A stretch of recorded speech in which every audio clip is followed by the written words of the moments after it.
Today, we're exploring a big idea that the Quran's revolutionary message has been lost over the centuries. So let's just jump in with a wild thought. What if the Quran's spirit has been misunderstood for ages? Professor Bairakli argues that later interpretations have actually hidden the original text, causing a crisis of meaning. He says the problem isn't a lack of faith, it's that the core concepts themselves are misunderstood. You see, the Quran says the religion is complete, but a culture of relying on later scholars took hold. And here's the key. The very first word revealed was ikra, or read, an intellectual command. But wait a minute, what was there to read? There wasn't a book yet, and that's the whole point. The command was to read creation itself, physics, biology, nature, even the human being. This is why the Cave of Hira is called the University of Muslims. It was a place for deep thought. And it goes even further. The first verses also command using the pen, making writing a sacred act. The message was clear: produce new knowledge. But for centuries, imitation was often valued over innovation. Okay, so besides science, the Quran also kicked off some major social revolutions, starting with women's rights. Think about it. In a time when having a daughter was seen as shameful, the Quran completely flipped the script. Mary is seen as the pinnacle of this. Her story is presented as the ultimate proof of female spiritual power. Another huge revolution was in justice. The Prophet founded a city, Medine, based entirely on applied law. And get this, even work was reframed. Any honest job done with gratitude is considered an act of worship. So what does Islam actually mean? Well, its literal root is peace. It's right there in the name. So the call isn't to blind submission. It's an invitation to enter a state of total peace. And din, often translated as religion, its root means debt. It's all about accountability. The Quran even gives a recipe for a loving society, and it only has two main ingredients. It's framed as a partnership. Human action plus divine grace creates love in society. Which leaves us with one big question. If the recipe is right there in the text, why hasn't it been built? So what if the solution to some of the biggest challenges in the Islamic world today isn't some brand new idea, but actually a return to the original source? Well, according to Professor Bairakli, the key is right there, hiding in plain sight, inside the Quran itself. Okay, let's dive into this pretty provocative idea. At the very heart of this whole argument is a really profound diagnosis.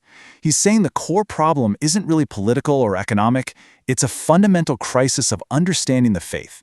And that problem, it starts with the most important book of all.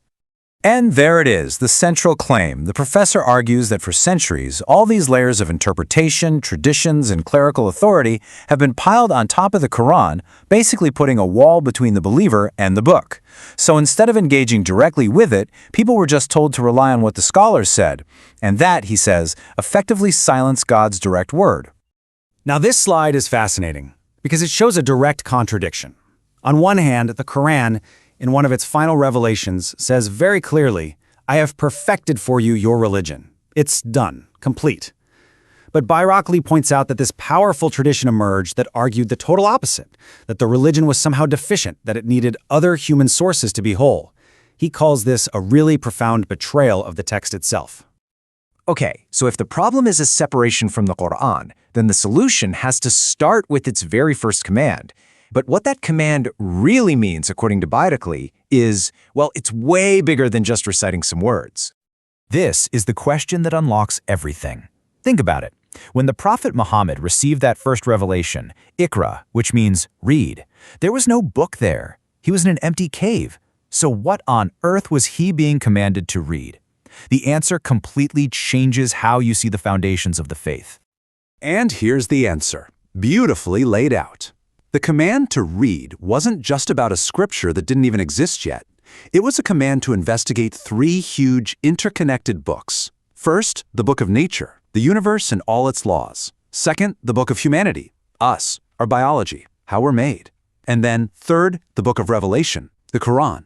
It was this divine mandate for a huge scientific and humanistic inquiry. So the takeaway is massive. The very first principle of the faith isn't just about blind belief or rituals. It's the pursuit of knowledge. The message in that cave was that all the problems of society, ignorance, injustice, you name it, they're meant to be solved through learning and understanding. All right, so what happens when you actually put this knowledge-first message into practice? Well, it doesn't just stay as a nice idea. As we're about to see, it kicks off a whole series of profound social revolutions. Just look at the status of women, for example. Before Islam, in that part of the world, having a daughter was often seen as a humiliation, which led to the absolutely horrific practice of burying baby girls alive. The Quran confronted this head-on. That verse, "The male is not like the female," he argues, isn't about hierarchy. It's an incredible affirmation that each has a unique, God-given purpose and value. It directly challenges the idea that one is just a lesser version of the other. Then you have this revolution in the idea of justice. The Quran's definition is simple but powerful, giving everything its proper place, its proper due. And that starts with the ultimate act of justice, Tawheed, or monotheism, giving God his due as the one and only creator. And from that single divine principle, everything else flows. The need for legal, social, and economic justice, basically the blueprint for a civilized society. And this one is a real game changer. The Quran totally elevates the whole concept of work. It's not just a chore you do to survive. No, it's presented as a sacred act of gratitude. This verse, which is actually echoed from the Psalms of David, it turns any legitimate job, whether you're a teacher, a carpenter, a cleaner, into a form of worship. Now let's dig into the actual definitions of the faith's most basic terms, because Bayrakli argues we've widely misunderstood them, and in doing so we've kind of lost their peaceful, profound original meanings. So what does the word Islam actually mean? Well, it comes from the root word silm, and silm means peace. So when the Quran tells believers to enter into silm completely, it's a direct command to enter a state of peace. The name of the religion isn't just a label, it's the mission statement. And it's the same thing with the word deen, which we usually translate as religion. That word comes from the root dain, which means debt or responsibility. So your deen is basically your sacred set of obligations, your debt to God, to your community, to your family. It's all about accountability, and fulfilling those duties is a sacred act. So, you put all this together, a faith founded on knowledge, on justice, on peace, and on responsibility. What kind of society does that ultimately create? Well, this brings us to the professor's really powerful conclusion. Using this incredibly vivid metaphor, Bayrakli gives his final diagnosis. He says, after all the analysis, if you put the modern Islamic world into a spiritual MRI machine, the tumor it would reveal is a profound lack of love. Love between people, between communities. You get the idea. But the Quran doesn't just point out the problem, it gives you the cure. It lays out this simple two-step recipe for generating love in a society. The ingredients are, first, true and sincere faith, and second, doing good, useful deeds.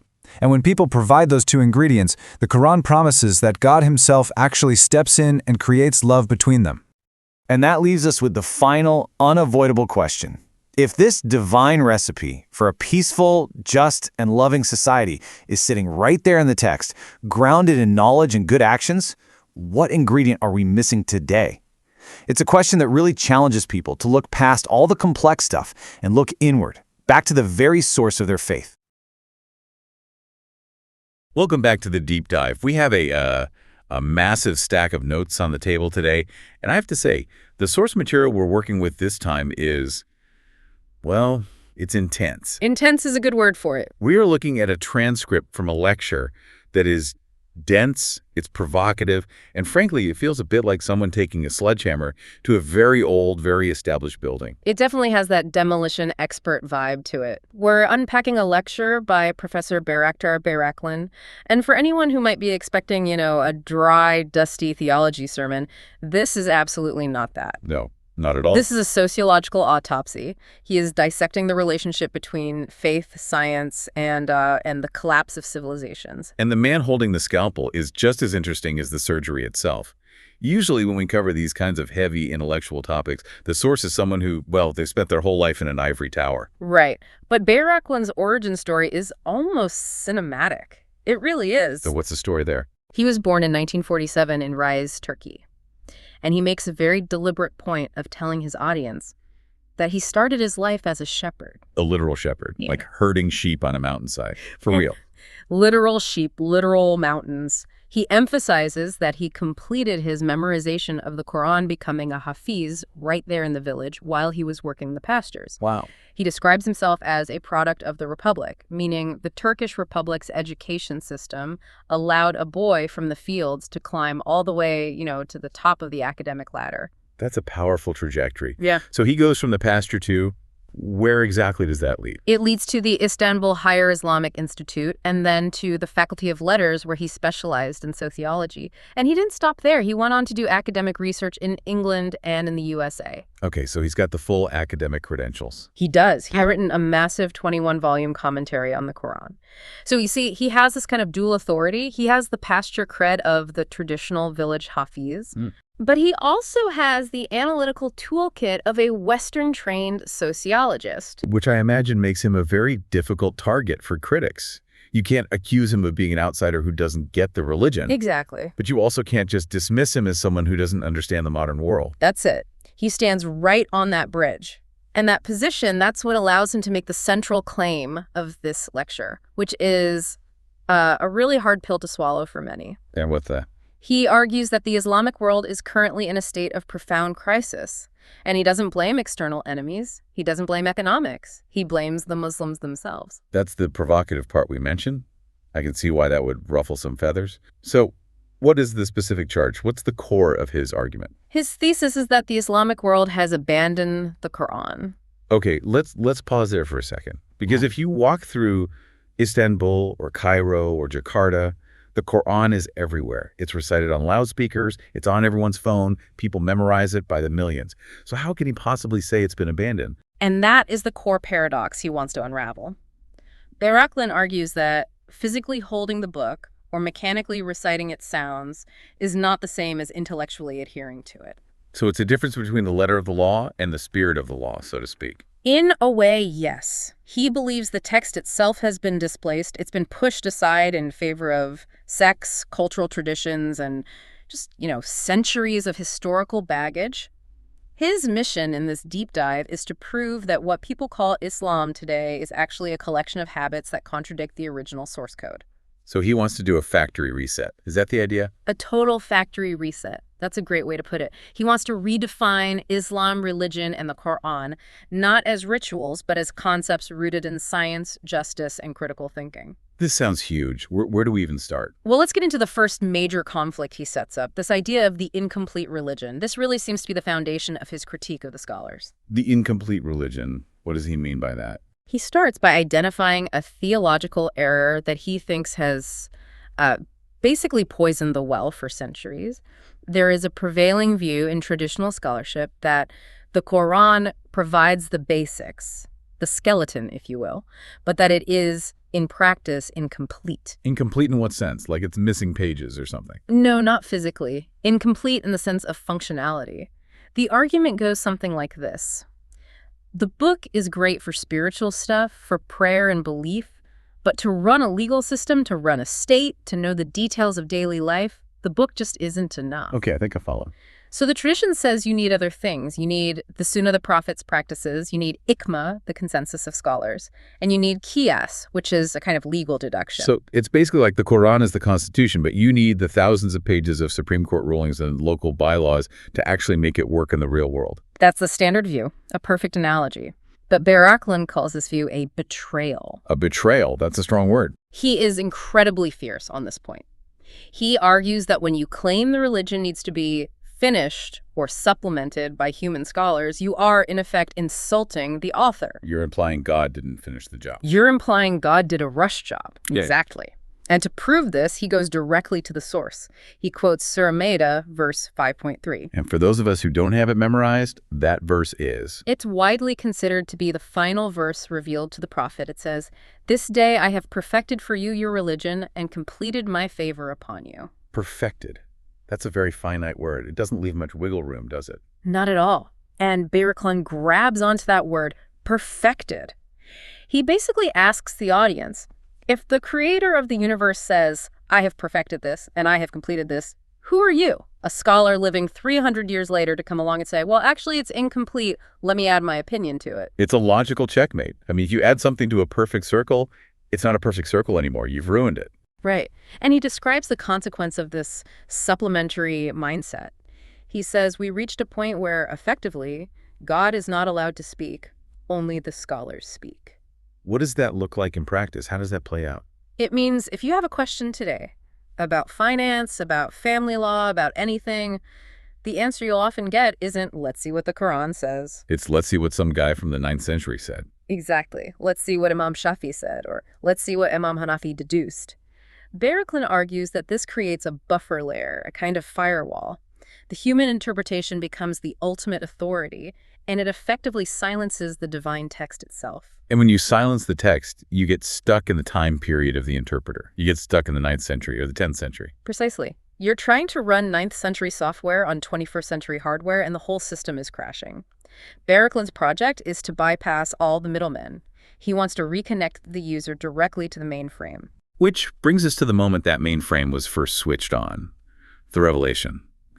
Now, we all know the standard story of the Cave of Hira. The prophet is sitting there, maybe napping, maybe meditating, and suddenly an angel appears. It's usually told as a very passive, mystical event. And Baraklit completely rejects that passive narrative. He looks at this through a sociologist's lens.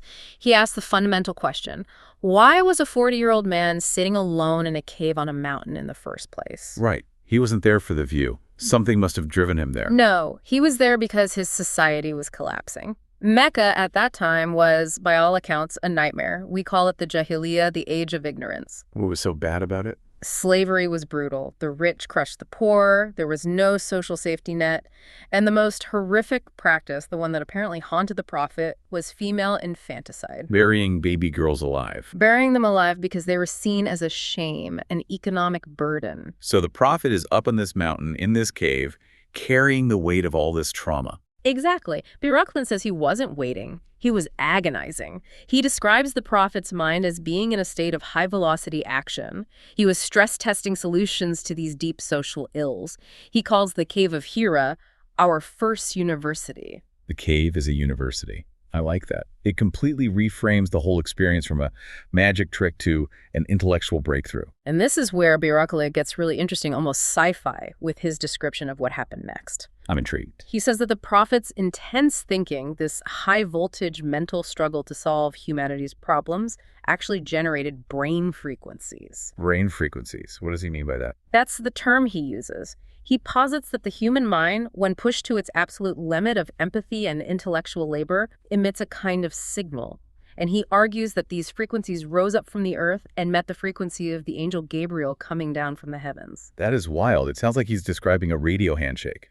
A cosmic connection. The human reaches up, the divine reaches down, and they lock onto the same frequency. It's a very modern, almost scientific way to explain the mechanism of revelation. It suggests that the message wasn't just dumped into an empty vessel. It was downloaded into a mind that was already revving at maximum RPM. And the first file in that download was the word Ikra. Read. Read. Read. But here is the problem, and Merakli highlights this immediately. There was no book in the cave. Right. Gabriel didn't hand him a scroll or a tablet. So if there's no text and you're told to read, what are you supposed to do? What are you supposed to read? That is the million-dollar question. And Beirakli argues that read here is not about literacy in the sense of just pronouncing words on a page.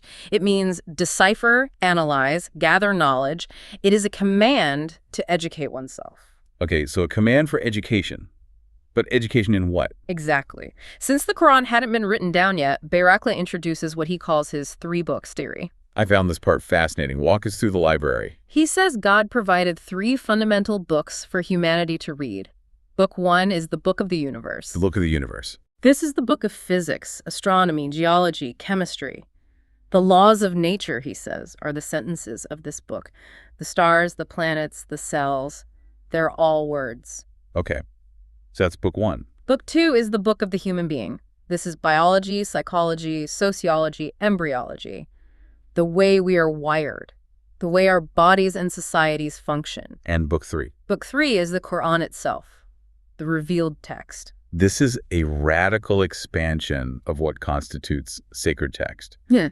He's putting a physics textbook on the same level of holiness as scripture. Is that what he's saying? In his view, yes. Yeah. Absolutely. Because they have the same author, if God created the universe, then studying the universe is studying God's handwriting. It makes a certain kind of sense. And Beiraklan points out that the very first set of verses revealed in that cave, right after the command to read, mentions embryology.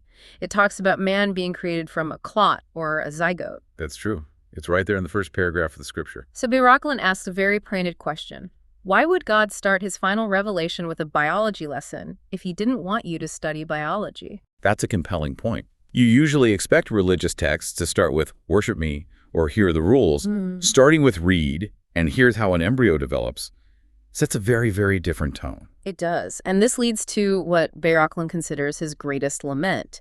He argues that this is exactly where the Islamic world failed. How so? He says that historically, Muslims built madrasas, religious schools, and they brought Book 3, the Quran, inside. They studied it, memorized it, wrote commentaries on it, but they left Book 1, nature, and Book 2, the human, outside the door. They separated the curriculum. They put religion in one box and science in another. They created a dualism that was never supposed to exist. They decided that religion was just the scripture and science was something else, something secular or foreign. Beiraklan argues that this separation was the death knell of the civilization. Because if you stop reading the book of the universe, you lose the ability to understand how the world actually works. You fall behind. You lose technology. You lose medicine. You lose economic power. You can't build things. You can't innovate. And he links this directly to the geopolitical situation today. He talks about the modern pharaohs. He does. Who are the modern pharaohs in his analogy? He uses that term to describe the technologically dominant global powers. He says, look at them. They have the weapons, they have the medicine, they have the technology, they can go to the moon, they can sequence a genome, they can say, this land is mine, the sky is mine. And why? Because they read the book of nature. Even if they don't read the Quran. Exactly. He says they respected the command to read the universe, even if they ignored the scripture. Meanwhile, the Muslim world clung to the scripture but ignored the universe.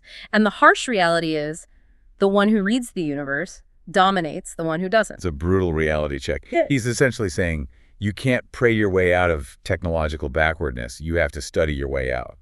And that study requires a tool, which brings us to his reference for that tool, the pen. Surah al-Qalam, the chapter of the pen. Yes.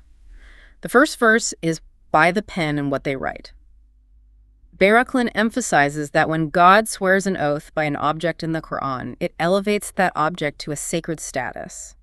But he doesn't just mean a quill dipped in ink. I assume he updates the definition for the digital age. He absolutely does. He says, the pen is a symbol for any technology used to record, process, and transmit knowledge. Today, the pen is a computer. It's a server farm. It's a keyboard. It's the microchip inside your phone. So by that logic, writing code is a sacred act. Building a better search engine is fulfilling a divine command. In his worldview, absolutely, it is the modern manifestation of the pen. But he adds a crucial condition. He quotes the verse that says, God taught man what he knew not. What he knew not. That's the key phrase. It is. He interprets this as a divine mandate for novelty, for new knowledge. He is incredibly critical of the educational system in the Muslim world, and honestly, this critique applies to a lot of academia globally. I can imagine. He says, I spent my youth reading commentaries written 10 centuries ago. Ah, the commentary on a commentary trap, where you're just studying what other people said about what other people said. Right. He calls it rumination, just chewing the same intellectual cud over and over again. He says that if you are a scholar or a student or a scientist and you are not discovering new things, things that were previously known not, then you aren't fulfilling the mandate of the pen. You're just a photocopier. That's a really high bar. Yeah. It's not enough to preserve knowledge. You have a religious duty to generate it. He apparently told his students, the students coming next year are luckier than you because by then I will have learned new things to teach them. He views education as a dynamic, living process. If you're teaching the exact same lecture notes for 20 years, in his view, you've failed the pen. I want to pivot here because we've talked a lot about science and technology, but Beirakli argues that the Quran wasn't just a scientific revolution, it was a profound social revolution. And specifically, when it comes to the rights and status of women. This is one of the most powerful sections of his lecture, and it's where his sociological training really shines. And again, you have to look at the context. The Jahiliyyah, we touched on it earlier. Female infanticide. The absolute rock bottom of patriarchal violence. Yeah. It's hard to even imagine. It is. A society where a father's face would literally turn dark with shame and anger if he was told he had a daughter. Bairakli argues that the Quran didn't just come to tweak this system or suggest some minor reforms, it came to destroy it from the ground up. And how does he build that case? He builds his entire argument around the story of Mary, the mother of Jesus. Known in the Quran as Maryam from the family of Imran. Correct. He retells the story from the Quranic text. Mary's mother is pregnant. She prays to God, and she makes a vow to dedicate the child in her womb to the service of the temple. Now, in that culture, at that time, only boys could serve in the temple. So she's assuming, I'm having a boy. She's making a plan based on the social norms of her day. But then she gives birth. And it's a girl. And in the Quran, her immediate reaction is recorded. She says, "My Lord, I have delivered a female." You can almost hear the confusion and the disappointment in the narrative voiced. Like, I made this grand promise, but I got a girl, so I guess I can't fulfill the promise now. And then comes the divine response, which is a really famous line. It is. The text says, "The male is not like the female." Now, hold on. I've heard this verse quoted many, many times before, and usually it's used by traditionalists to say, see, men and women are different, they have different roles, men are leaders, and so on. It's often used as a justification for separation or hierarchy. Correct. It's historically been interpreted as the male is superior, or at the very least, the male is the standard against which the female is measured and found to be different. Bairakli completely flips this on its head. How does he do that? He says, look at the context. Don't just read the line in isolation. Look at what happens next in the story. This girl, Mary, goes on to become the single most important figure in the spiritual history of that moment. Right. She gives birth to a prophet Jesus without the agency of a man. A virgin birth. A biological miracle. Okay, I'm with you. So Bairakli argues that when God said the male is not like the female, he meant the male cannot do what this female is about to do. Oh, wow. That changes the inflection entirely. It's not, she's not as good as a man. It's a man lacks the capacity for this specific miracle that she possesses. Exactly. He presents the virgin birth not just as a miracle related to Jesus, but as a miracle of Mary. It is the demonstration of the absolute peak of human spiritual and biological capacity, and it was achieved by a woman alone. He argues this was meant to be a human rights pivot, a divine declaration that a woman can be the sole vessel for God's spirit, completely independent of male agency. That is a seriously radical reading. It empowers Mary in a way that feels very, very modern. He says, if Western women actually read the Quran through this lens, without the layers of cultural misogyny that men added later, they would be fascinated by it. He puts the blame squarely on Muslim men for burying this liberating narrative under centuries of patriarchal tradition. It seems to be the recurring theme here, doesn't it? The source is pure and revolutionary. The history is messy and often regressive. And that messiness, according to Bairakli, comes from a kind of spiritual virus, a pathogen that infects societies. He calls it the plague of the century. And that plague is shirk. Shirk. Which is usually translated as polytheism or idolatry. But to a modern ear, that sounds kind of irrelevant. I mean, nobody in London or New York or Istanbul is bowing down to statues of Zeus or idols made of wood anymore. So why is he so worried about it? Because he redefines it psychologically. He doesn't care about statues. He cares about power dynamics in the human mind. He references Surah Hajj and Zumar, where the text says, they have not estimated Allah with his rightful estimation. Estimated. That's a really interesting word choice. It sounds like a calculation, like a math problem. It is. Bairakli argues that shirk happens when your mental calculation of power is off. If you underestimate God's power, you create a vacuum in your mind. And the human mind abhors a power vacuum. So you inevitably fill that empty space by overestimating the power of something else. So if God isn't big enough in my head, then my boss becomes a god. Or the government. Or my bank account. Exactly. Or a political leader, or an ideology, or even your own ego.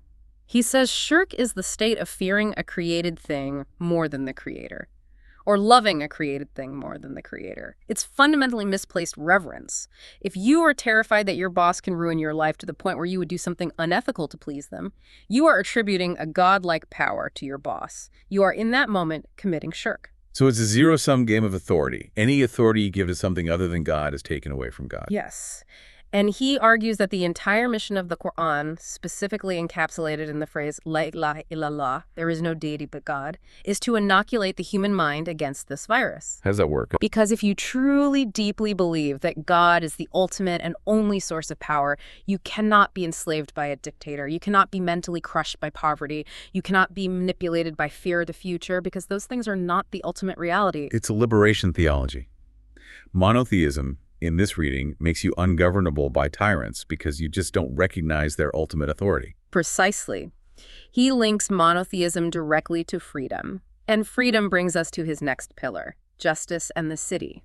This part was a linguistic journey I was not expecting. He breaks down the word Medina. Now, most of us know Medina as the city the prophet migrated to, the second holiest city, but Bayrakla says the name itself is a manifesto. It is. The city was originally called Yathrib. The prophet changed its name to Medina, and the question is why. Bayrakla explains that Medina comes from the root word din, which means religion. Yes, but in Semitic languages, din has a much richer meaning. It implies debt, judgment, and most importantly, law. So Medina literally means the place where the law is applied. Okay, that makes sense. A city of law. But it also shares a root with the word medeni, which means civilized.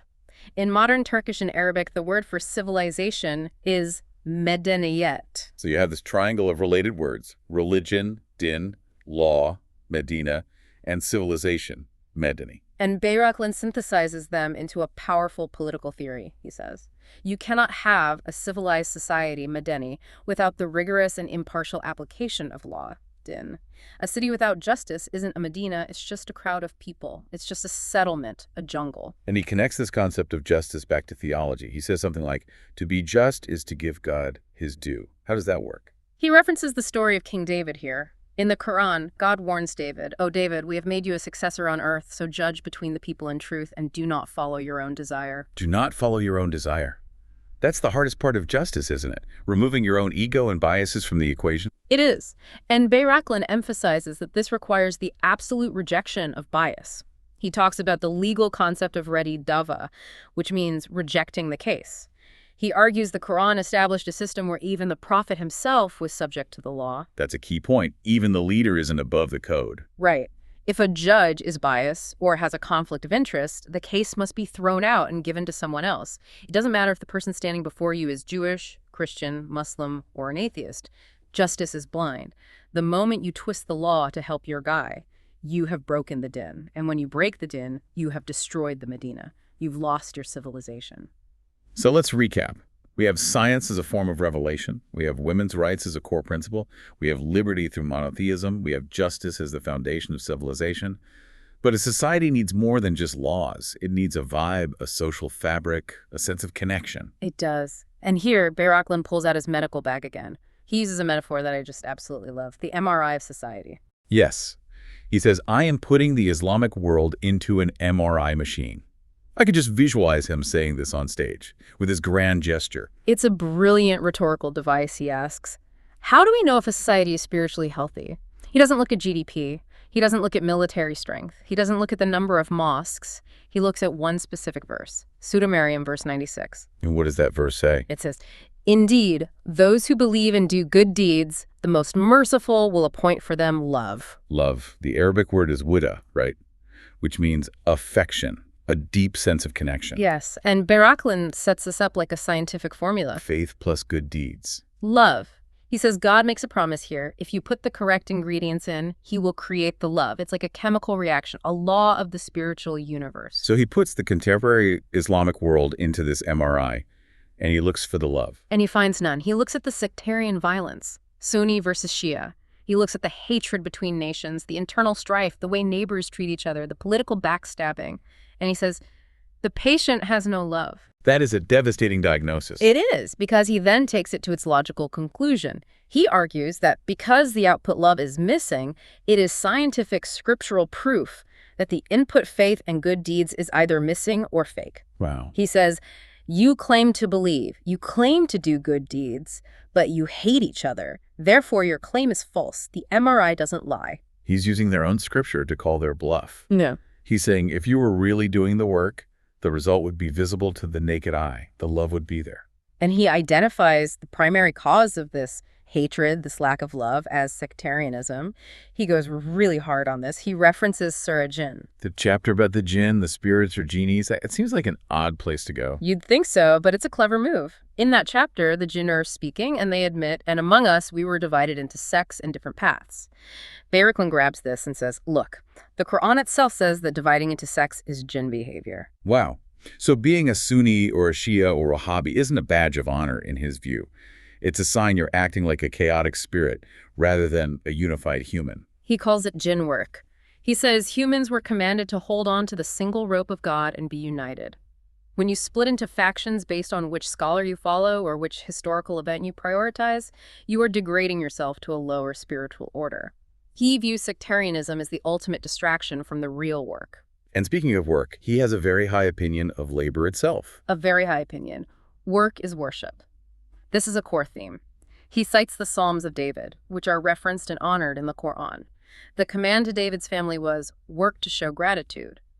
Baraklin argues that we have a deep misconception that worship only means the 5 daily prayers or fasting or pilgrimage. Right, the stuff you do in a mosque or on a prayer rug, the ritual stuff. He says no. Legitimate labor sweeping the street, carrying wood, writing code, performing surgery, teaching a child is a physical act of gratitude to God for the bodies and minds he gave us. Therefore, is an act of worship equal in value to prayer. It's the Protestant work ethic, but he's sourcing it directly from the Quran and the Psalms. Exactly. He says a society that prays all day but produces nothing, that consumes but doesn't create, is not a religious society. It's a parasitic one. If you aren't contributing to the common good through your labor, your prayer is, in a sense, empty. So as we near the end of this deep dive, it feels like we need to look at how he redefines the 2 biggest words in the entire dictionary of this topic, Islam and din, because he strips them all the way down to their linguistic roots. He does. He's all about the etymology. Let's start with Islam. It comes from the root word silm, which means peace. We hear Islam means peace a lot. It's almost become a cliche at this point. It has, but Baraklin gives it teeth. He doesn't just state it, he proves it from the text. He quotes the verse, "O you who believe, enter into peace," silm, completely. But then he looks at the second half of that same verse, which gives a warning, and do not follow the footsteps of Satan. So he creates a binary choice, an either-or. Yes. He says the verse presents only 2 options. Option A, peace. Option B, the path of Satan. There is no option C. So he argues that any society, any person, any nation that is not at peace internally and externally is, by definition, following a satanic path. That's a really stark conclusion. It is. It doesn't matter how many mosques you build. It doesn't matter what you call yourself. If there is conflict, war, injustice, and chaos, you are off the grid. You are not in Silm. That has huge international implications. He's essentially saying that war and terrorism are inherently anti-Islamic, not just morally, but linguistically. You cannot be a Muslim, one who is in a state of peace, if you are actively creating chaos and violence. Correct. And then he tackles din. We talked about it meaning law, but he also highlights its more fundamental root, din, which means debt. Life is a loan. Yes. A profound concept. He says we are borrowed beings. We owe our existence to the Creator. We owe our nurture and upbringing to our parents. So living a religious life isn't about doing God a favor. It's about paying back a fundamental loan. And Judgment Day, which is called Yawm el-Din in Arabic, is literally the day the debt is settled. It's the final audit. The day the accounts are balanced, it completely changes the vibe from God is watching to catch you slipping to the accounts must be balanced, so act responsibly. It's about accountability. And finally, he wraps this all up with an analogy that I really did not expect. He compares God to a democratic leader. Theological democracy. It sounds like a complete oxymoron, but his logic is, I think, quite beautiful. He defines democracy very simply. Open channels between the ruler and the ruled. If the citizen can talk to the president and the president has to listen, it's a democracy. If the president hides in a bunker and you can't reach him, it's a dictatorship. Right. And he says, God keeps all the channels open. Prayer, repentance, revelation. These are open lines of communication, 204/7. God never blocks the user. He never shuts down the government. He contrasts this with human dictators who isolate themselves in palaces surrounded by guards. He says God is the ultimate democrat because he is the ultimate listener. That is such a refreshing way to frame the divine relationship. It's not a tyranny from on high. It's an open system where your voice is always, always heard. So if we step back and look at the grand synthesis Bairakli has built throughout this lecture. It's a triangle. I see it now. Quran equals science. It's the command to read the book of the universe. Islam equals peace, the state of Silm. And din equals justice, the repayment of the debt through law. And if you have those three, science, peace, and justice, you have a civilization that aligns with the divine plan. If you miss one of those legs, the entire stool collapses. And he ends with a warning. A very practical, almost survivalist warning. He does. He points again to the pharaohs of the time, the technologically advanced superpowers. He says that they have the pen, they have the science, they have the power. And his message to the faithful is, you cannot resist this with superstition. You cannot resist this with just prayer beads and chanting. You need the staff of Moses. And the staff of Moses in the 21st centuries. Science, technology, knowledge, the mastery of the book of the universe. He is telling them, in no uncertain terms, embrace science or perish. It's adapt or die. You know, this whole lecture, this entire framework, it leaves me with a really provocative thought. If we take Professor Bairakli seriously, if work is worship and nature is a holy book, then does that mean that a scientist in a lab peering into a microscope to cure a disease, or an astronomer discovering a new galaxy, is that person performing a more religious act than a monk sitting in a monastery praying all day? Based on the logic of his lecture, I think he would absolutely say yes. The scientist is actively reading the book of God's creation directly, while the monk might just be reading the footnotes or even a commentary on the footnotes. That is something to chew on. This has been a massive deep dive, but I feel like we've only just scratched the surface of what this perspective could mean for the future of faith and modernity. It's a voice that challenges everyone, believers, skeptics, East and West. It demands that we rethink the very categories we put things in. It breaks down the walls. Absolutely. Thanks for joining us on this journey. Keep reading the books, all three of them. We'll catch you on the next deep dive. Welcome back to The Critique. Today we're looking at a really dense, high-energy submission. It's a lecture transcript from Professor Bairakli, and it's trying to redefine the very core of concepts like the Quran, Islam, and religion through a modern lens. And the passion is just immense. You can feel it coming off the page. Oh, absolutely. But having gone through it a couple of times, I have to say the structural organization is actively fighting against the message. It's like a Ferrari engine inside a car that's missing a steering wheel. That is the perfect analogy. I finished the first read-through and I just felt exhausted. And not because the ideas were too complex, but because I was being whipped around so fast I got whiplash. Exactly. You can feel this urgency, like he has to get it all out before the clock runs out. But that urgency just turns into a scramble. Yeah, a real scramble. So let's just get right into the biggest issue.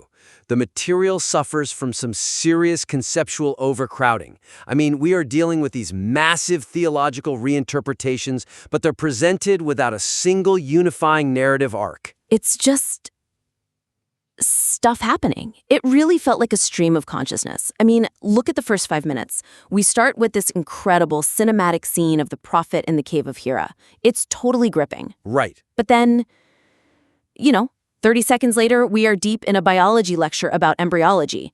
And before I can even process that, we're on to the Virgin Mary and women's rights. And then the etymology of Medina, then debt, and then suddenly democracy. It's a list, it's a grocery list of heavy theological concepts, not a built argument.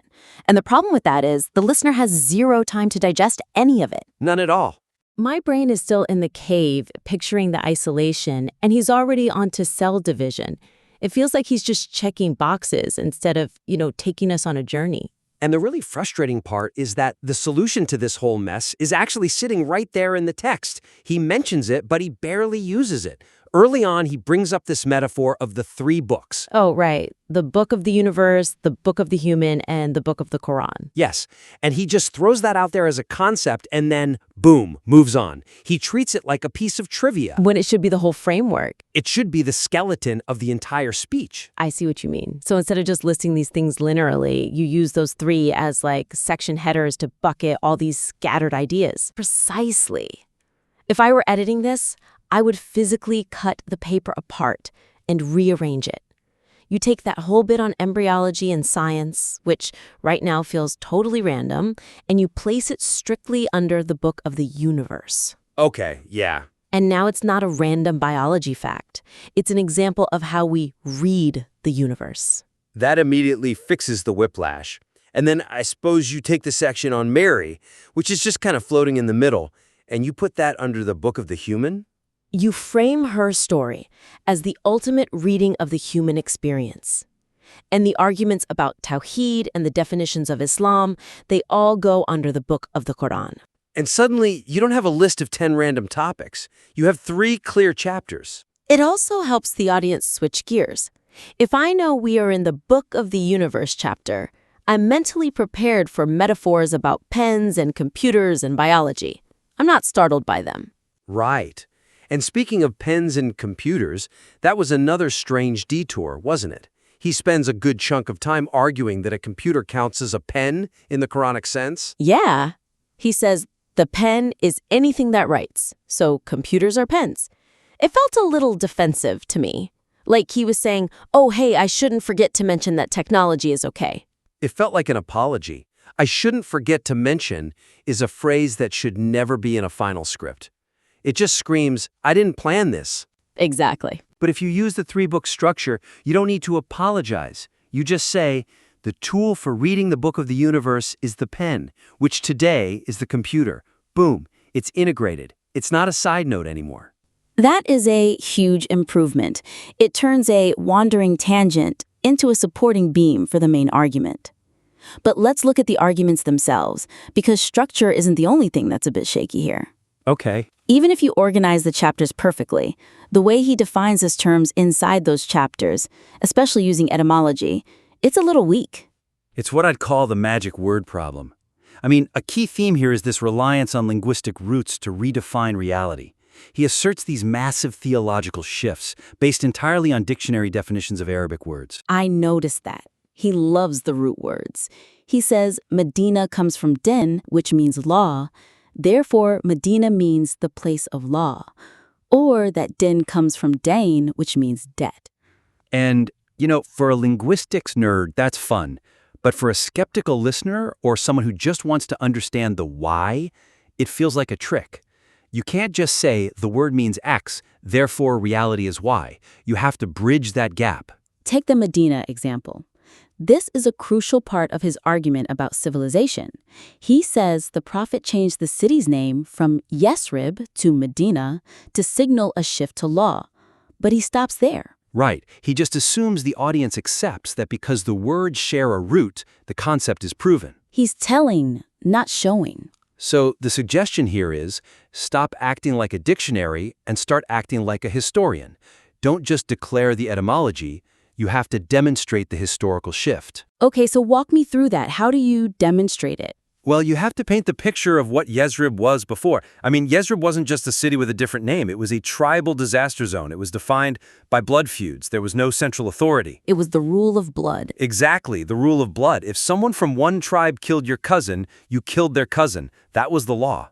So when the prophet establishes the Constitution of Medina, a literal written social contract between Muslims, Jews, and pagans, that was a radical invention. He replaced blood ties with legal ties. Okay, so if the speaker explicitly says that look at the history, look at the Constitution, look at how we went from vendettas to courtrooms, then the linguistic point about Medina means city of law lands with the weight of a sledgehammer. Yes, the history validates the linguistics. Right now, he's leaving the history out and hoping the linguistics can carry all that weight alone, and they can't. It's the same with the din as debt argument. He says religion is a debt we owe to God. Okay, fine. That's the etymology. But my immediate question is, what is the currency? Right. If I'm in debt, how do I pay it? Is it cash? Is it prayer? Is it suffering? He doesn't say. And the text actually has the answer, but it's miles away in a completely different section. Later on, he talks about work as worship. He talks about his mother carrying wood or him writing 30,000 pages of books. That's the currency. That is the currency. We pay our debt through labor, through consciousness, through adding value to the world. But he doesn't connect those dots at all. He drops the debt definition in minute 5 and the work as worship story in minute 40. So we need to pull those together. When you introduce the etymology of debt, you immediately follow it with a practical application. We are in debt to the Creator. And how do we pay? We pay with our labor. It transforms the point from a trivia fact about Arabic into a call to action. It answers the so what immediately. Yeah, that's much stronger. I want to shift gears a little to something that really bothered me while reading this. It's not about structure or history. It's about the emotional tone. There is this massive dissonance between what the speaker is preaching and how he is acting. You're talking about the love and mercy versus the traitors issue? It is so jarring. The climax of this lecture, the big finale, is that the ultimate goal of Islam is a civilization of love and mercy. He talks about Surah Maryam, about how faith without love is empty. It's beautiful stuff. It is. But get there, we have to wade through 20 minutes of him absolutely shredding traditional religious scholars. He calls a hodler, the traditional scholars, traitors. He says they betrayed the Quran, that they're hiding the truth. And that they're responsible for the downfall of the Islamic world because they ignored science. It's so aggressive. And look, I'm not saying he's wrong to critique intellectual stagnation. That's a valid point. But you can't scream at people for being hateful while you're preaching a gospel of love. It makes him sound like a hypocrite. It alienates the audience. I mean, there are people listening who probably respect their local imam or have a fondness for tradition. If you start by calling those people traitors, the listener just shuts down.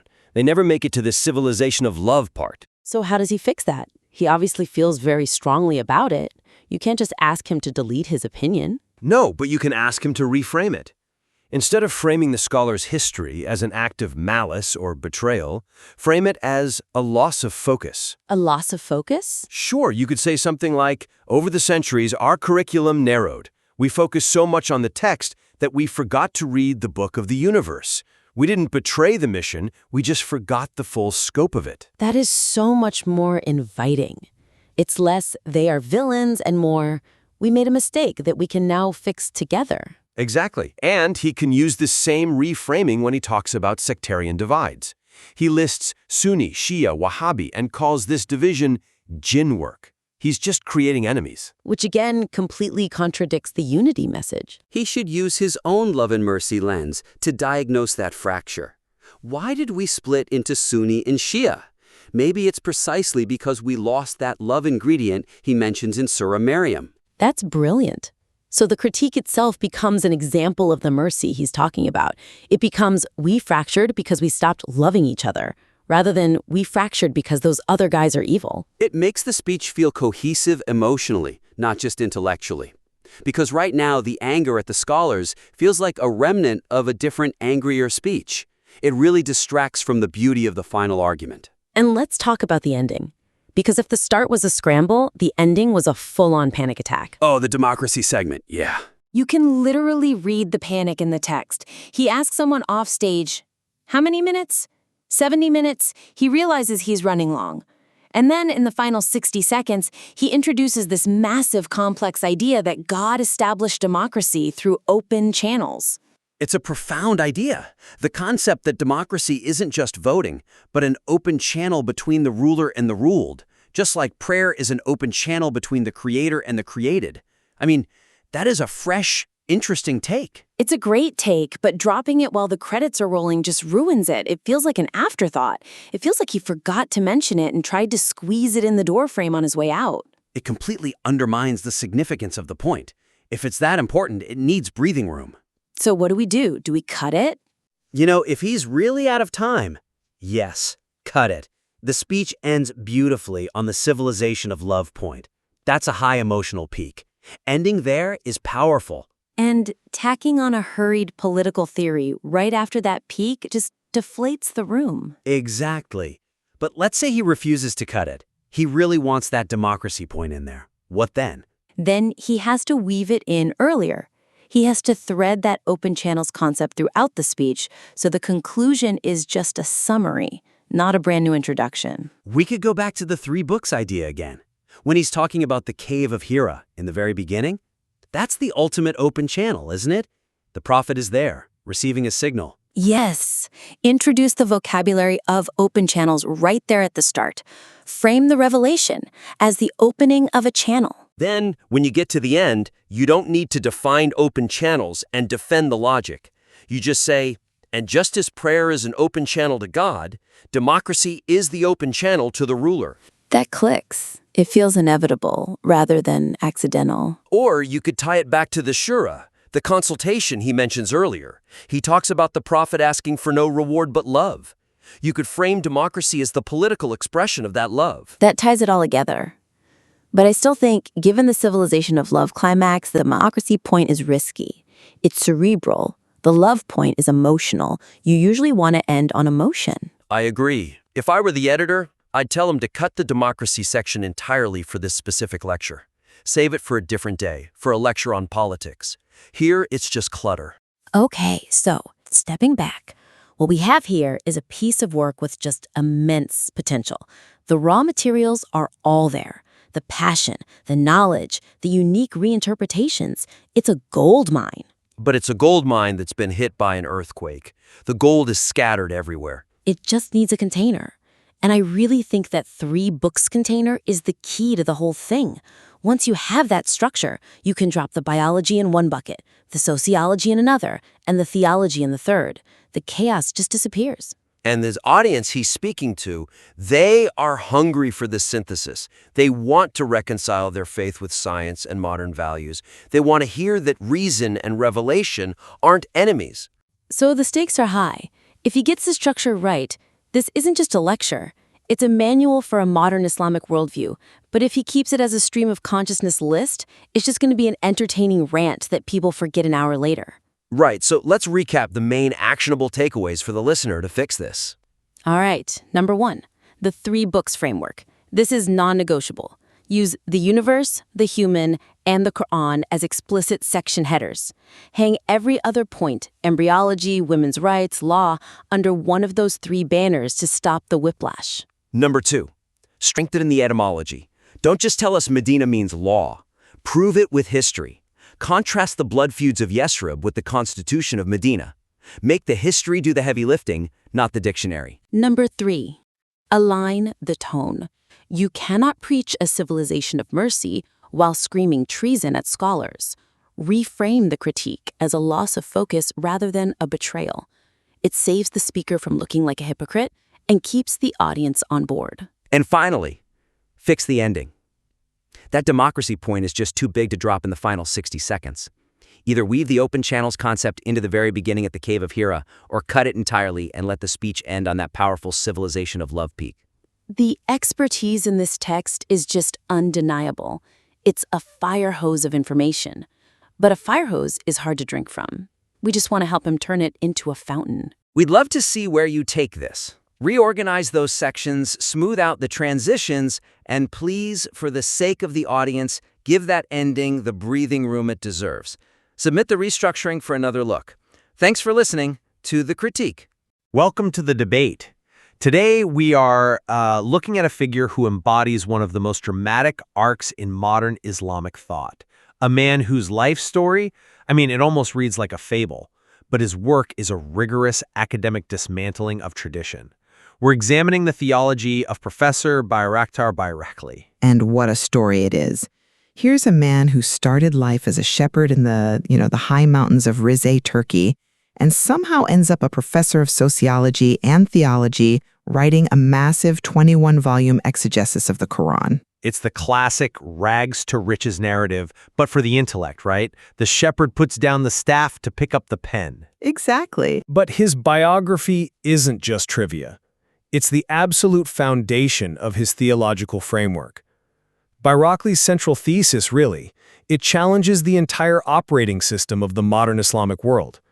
He argues that separating natural sciences from religious education is not just a mistake, it's a betrayal of the divine command. And that the fracturing of the faithful into sects is, in his words, a satanic success. Right. And that the only way forward is to view the very first revelation not as a call to prayer, but as the opening of a university, what he calls the University of Hira. It is an incredibly bold framework. Bayrakli is essentially performing an autopsy on Muslim civilization and concluding the patient died of ignorance. And I'm here to represent, the skeptical view. While his call for education is undeniably noble, we have to look closely at his methods. Is he recovering the true religion of the 7th century, or is he projecting his own modern anxieties and his own academic career onto a text that had very different priorities? And that is the core tension. I'm representing the position that Bayrakli's rationalist reading is the only intellectually honest way to interpret a religion that claims to be universal.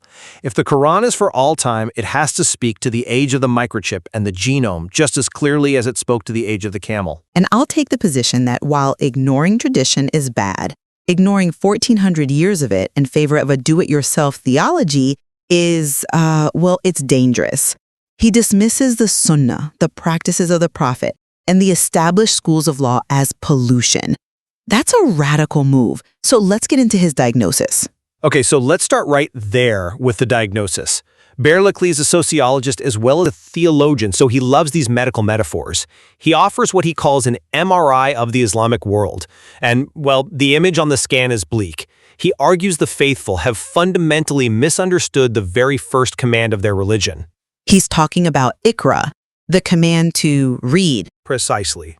Now, we really need to break this down because this is the pivot point of his whole argument.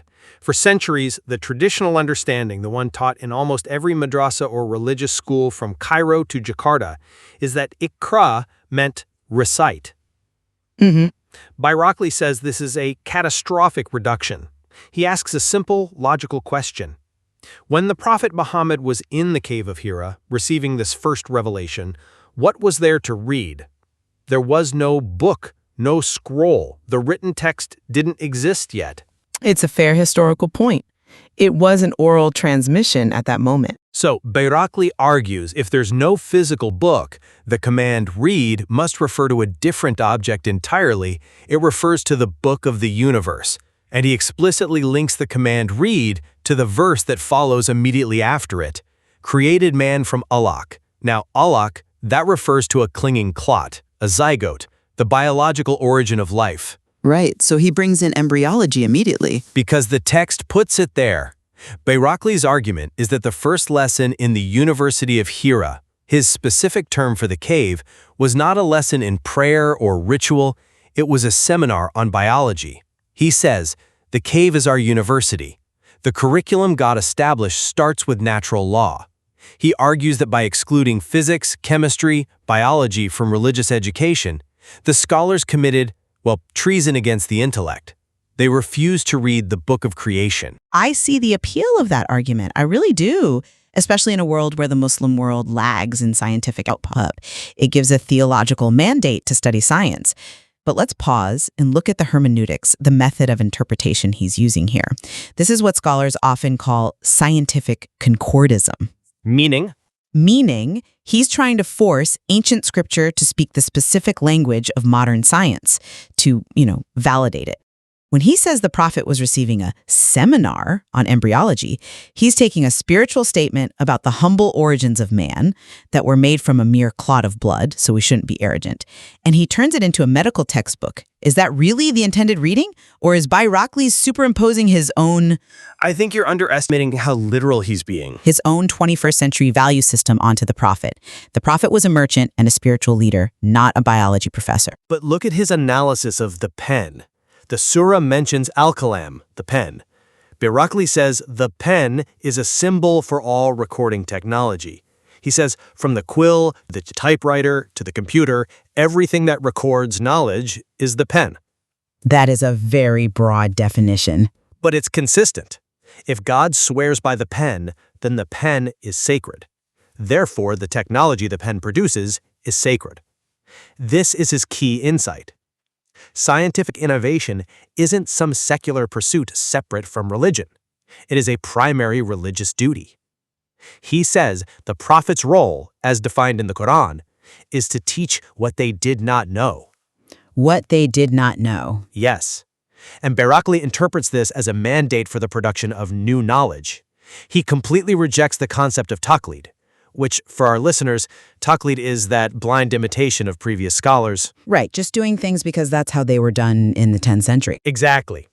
Bayrakli told his own students, next year students are luckier than you because I will have learned new things by then. He views the religion as a dynamic engine for intellectual novelty. If you aren't producing new data, you aren't following the prophet. That's a fascinating, almost Silicon Valley-esque interpretation of prophecy. The prophet as the ultimate innovator. But I have to push back on this University of Hira concept again. A university is an institution of systematic inquiry, peer review. The cave was a place of isolation, contemplation, and moral rectification. But you're creating a false dichotomy between the moral and the intellectual, aren't you? Let me finish the thought. Bayrakli paints this picture of the prophet analyzing the sociological decay of Mecca, slavery, female infanticide, and receiving a solution via revelation. That's true sociologically, but when he claims the cave was a university of natural sciences, he's projecting his own career onto the prophet. He's a professor, so he sees the prophet as a professor.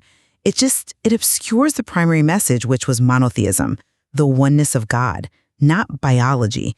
You don't need a microscope to find God. You need a heart. Bayrakli seems to suggest you do need a microscope. He would argue that without the microscope, your understanding of God is small.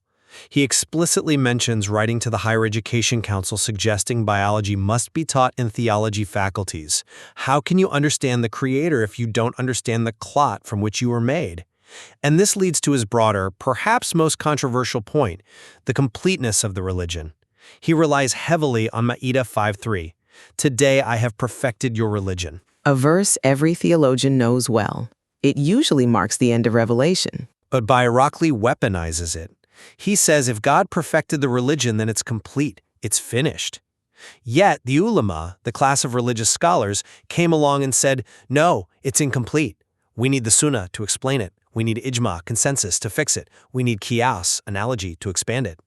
Bayrakli calls this an insult to God. He asks, did God send an incomplete religion that you need to finish? This is where his shepherd's logic, and I use that term with respect for his directness, clashes with the reality of human society. It's a rhetorically powerful argument. God is perfect, therefore his book is self-sufficient. But in practice, a text, no matter how perfect, requires interpretation. But does it require sex? This is his main target. Well, that's the question. He attacks the mezhebs, the schools of law like Hanafi, Shafi. These are the pillars of Sunni Islam. He argues they block the believer from the lake of Islam. He wants everyone to drink from the source. But isn't Bayrakli himself just offering another cup? He's a scholar writing a 21-volume commentary, telling us how to understand the text. How is that different from what Imam Shafi did 1,000 years ago? The difference is in the authority he claims. Bayrakli isn't saying his word is law. He's saying the text is the only law. And he cites the Surah al-Jinn, verse 11. This is a crucial part of his argument. In the verse, the jinn admit we were divided into different paths, or tariqats. Which usually refers to Sufi orders or spiritual paths. Exactly. And Bayrakli says, quite literally, that sectarianism is jinn work. He argues that dividing the ummah, the global Muslim community, into opposing camps that don't even talk to each other is a satanic success.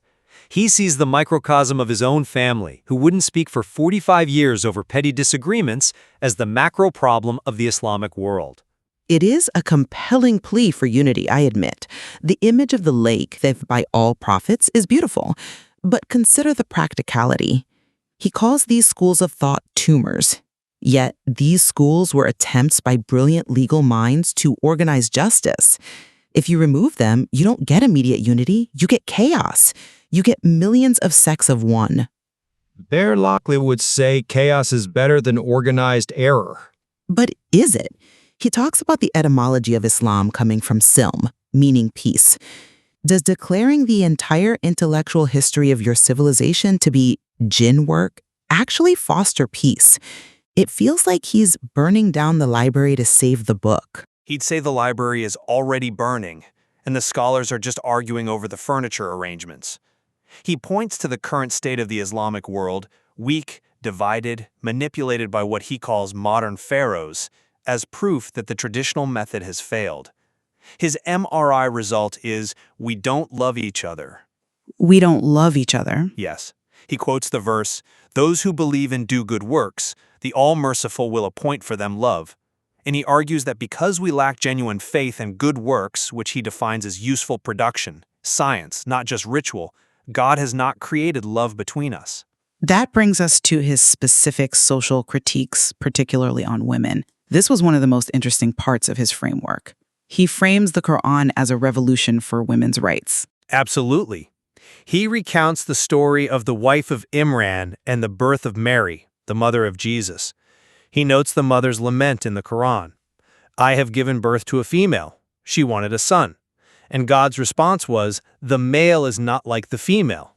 And traditionally, that verse has sometimes been interpreted, usually by male scholars, to suggest the male is superior. Bayraqli flips it completely. He argues God was demonstrating that a woman, Mary, could achieve the pinnacle of spirituality and even the biological miracle of fatherless reproduction. He says Mary represents the summit. By choosing a woman for this miracle, God proved that the male is not like the female in potential and spiritual capacity, implying her capability was unique and, in this instance, superior. I agree. His reading of Mary is empowering. He calls her the summit of women's rights. And interestingly, he links this social mobility to the concept of the Republic. The Turkish Republic, yeah. Yes. He quotes Süleyman Demirel, the former president of Turkey, who pointed to Bayraqli and said, "This is the Republic. A shepherd from a village becomes a professor." Bayraqli loves this. But I wonder, is he attributing the social mobility of the secular Turkish Republic to the theology of the Quran? He's arguing the Quran mandates the kind of meritocracy that the Republic ideally represents. This is where we have to talk about his definition of Medina and Deen. Right. The philological part. Break it down for us. So he says Medina doesn't just mean city. It shares a root with Deen, religion, and Dain, debt. A Medina is the place where the law, the din, is applied. But what is din? He goes back to the root Dain, meaning debt. Religion as debt. Exactly. He says religion is a contract, a debt relationship. You exist, therefore you owe, and you pay this debt by working, by producing.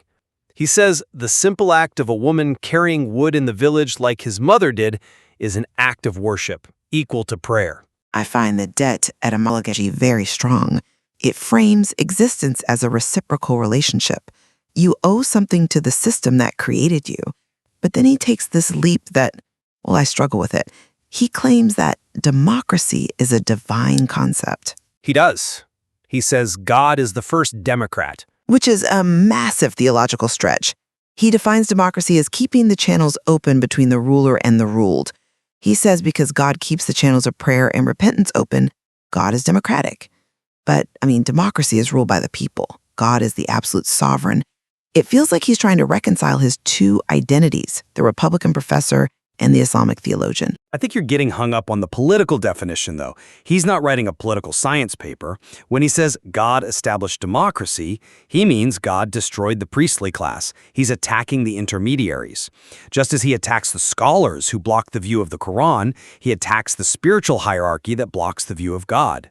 So it's about accessibility? Exactly. It connects back to his University of Hira. The channels are open. The book of the universe is open for anyone to read. You don't need a sheikh to interpret the stars for you. You need a telescope. God democratized knowledge. That's a fair point. His anti-clericalism is consistent. But let's look at the book of the universe again. He blames the madrasas for not letting science in. He says the current pharaoh, meaning dominant global powers, rules because of technology. And Bayraqli's solution is that if Muslims had studied biology and physics, they wouldn't be in this position. And is he wrong? Look at the evidence. He says the West doesn't even need to launch crusades anymore.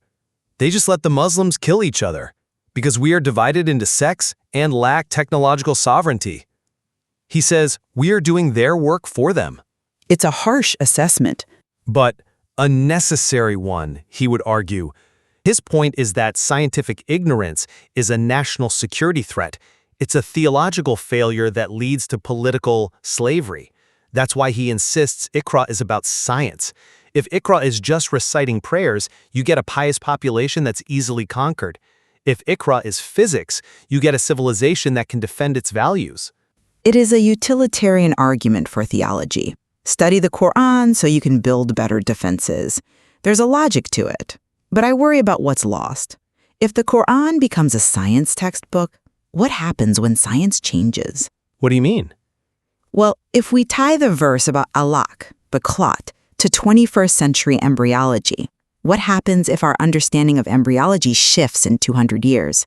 Do we discard the verse? That's the danger of tying the eternal to the ephemeral knowledge of the present. He would argue that the truth cannot contradict the truth. If the Quran is the word of the Creator and the universe is the work of the Creator, they can't conflict. If they seem to, it's because we aren't reading deep enough. He's not saying the Quran is a physics textbook that gives you formulas. He's saying it gives you the mandate to find those formulas. The mandate to search. Yes. Remember the pen. The pen includes the computer. He isn't saying the Quran predicts Windows 11. He's saying it sanctifies the tool that processes information. If you aren't using the best tools to process the book of the universe, you aren't fulfilling your debt to God. And that brings us back to his persona. He is, in many ways, the embodiment of the pen he preaches about, a shepherd who wrote 30,000 pages. There's an undeniable power in his insistence that labor is worship. Exactly. He mentions that even at 79, he's still working. He views his life as a testament to this theology. The Republic gave him the path, but the Quran gave him the mandate. He sees the University of Hira as an institution that never closes. I suppose my hesitation remains on the feasibility of his sectless Islam. He dreams of a world where we bypass the traditional schools and go straight to the source. But history suggests that when people go straight to the source, they just create new sects. Barley's own students who follow his rationalist reading are, in a sense, a new Barley school. A fair critique. It's the inevitable nature of human interpretation. We can't escape structure, but perhaps we can escape the animosity. That is his ultimate point with the MRI. We don't love each other. If the current structures, the sects, the Tardikites, are producing hate instead of love, they have failed the Quranic test. He wants to dismantle them, not to create chaos, but to clear the ground for the peace, silm, that is the root of Islam. It is a beautiful modernist vision, a rational faith, compatible with science, democratic in spirit, unified in purpose. Whether it can withstand the weight of tradition and the complexity of human psychology, well, that remains the debate. Indeed. Beral's lecture is a wake-up call. He's shouting that the building is on fire while everyone is arguing over the furniture. He wants us to grab the pen and the microscope and put out the fire. Because by ignoring the book of the universe, we failed the test. The University of Hira is open, but only if we choose to enter. And perhaps that's the most important takeaway. His life, from the pasture to the podium, is a testament to the transformative power of the education he advocates for. Whether his MRI of the faith is the correct diagnosis, or whether the patient requires a different treatment, is something our listeners will have to decide. Thank you for joining us on The Debate. Until next time.